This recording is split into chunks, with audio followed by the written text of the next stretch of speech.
Hi friend, my name is Amy Brady with Evergreen Soul Wellness, and I am the author of the devotional you just purchased through Horacio Printing called Away in a Manger. Now, I wrote this devotional about 15 years ago when my adult children were then smaller children, and my little children now weren't even born. I was struggling as a young mom to enjoy Christmas.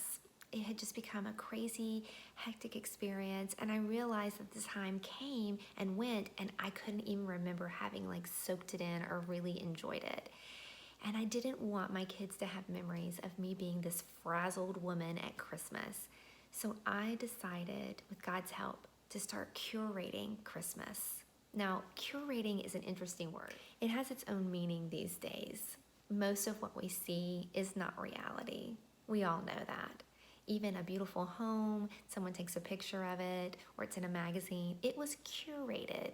We see a beautiful dish that someone has spent hours cooking or baking, and it looks perfect, but it was curated. We see the really cute engagement photos that probably followed a disagreement, but they look so in love because that moment was curated. So curating can have kind of a negative connotation in our culture today, but I want to encourage you to take that word and make something really special with it. I want to encourage you to curate your own Christmas because, as our friend Polly loves to say, the best is yet to come. And even though this has been a really stinky year, I really believe that Christmas could bring it all together. Christmas could be the reset button, at least in here, as you go into a new year. Because I think we all are carrying fear with us about what this new year is going to be and if this year is going to ruin Christmas. I think that's how we all are looking at Christmas for 2020. I want to read something to you that I wrote recently for another project that I'm working on. But I got to thinking, wow, this kind of sounds like Christmas season for most of us. Often today, we live a kind of dazed and confused norm. Just getting through the day, the season, the week, or the holidays is the goal. We do not tend to immerse ourselves in our experiences. We do not notice how things feel, taste, look, smell, or sound. It all gets lost in the haze and the whirl of day-to-day life. As Brene Brown writes, you cannot selectively numb emotions. Your brain doesn't work that way. When you live numb to avoid, you live numb to joy. You cannot have it both ways.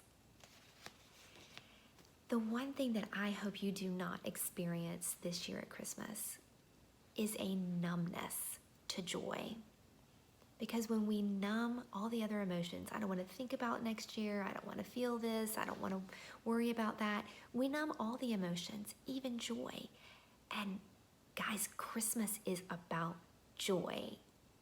Christmas is about the best adoption story ever. Now, I have 2 children who are adopted, and I'm telling you, it was a journey. Lots of years, lots of endless paperwork. I'm a paperwork pro. But one of the things that it brought to our lives, that experience when you have waited for something so long and then it happens, when they handed that child into our arms, it was one of the most surreal experiences I've ever had because I waited so long. It was hard for my brain to catch up with my heart and know this is actually happening.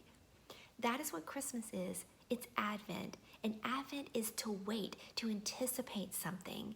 And that's why I wrote this devotional. I want you to have a little something each day to anticipate, to have joy, to ponder, to look at Christmas through the eyes of wonder again, like a child.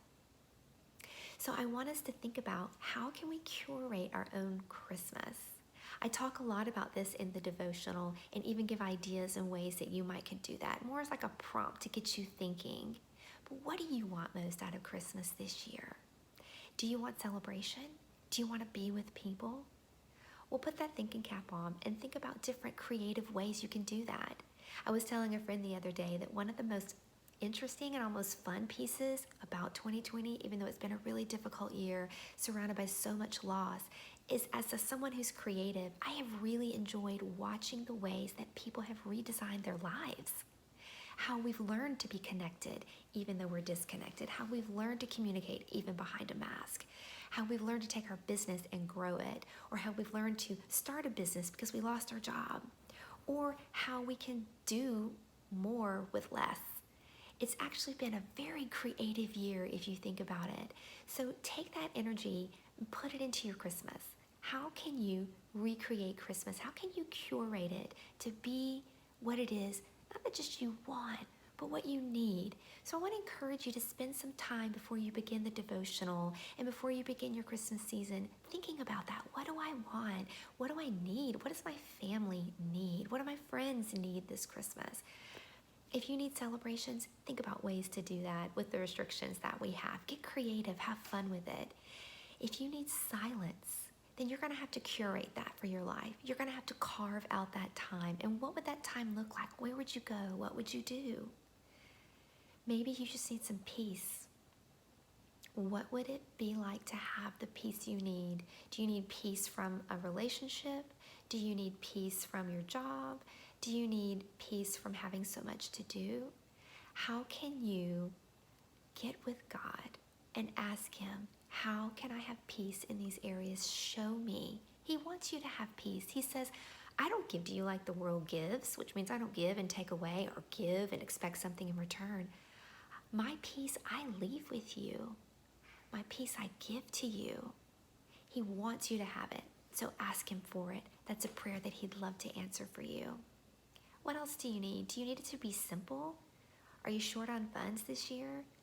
Think about ways to be creative, to make your own Christmas decorations, to cut down on the amount of gifts. Maybe you do something special together instead of having so many gifts to open. Maybe you give to a family in need.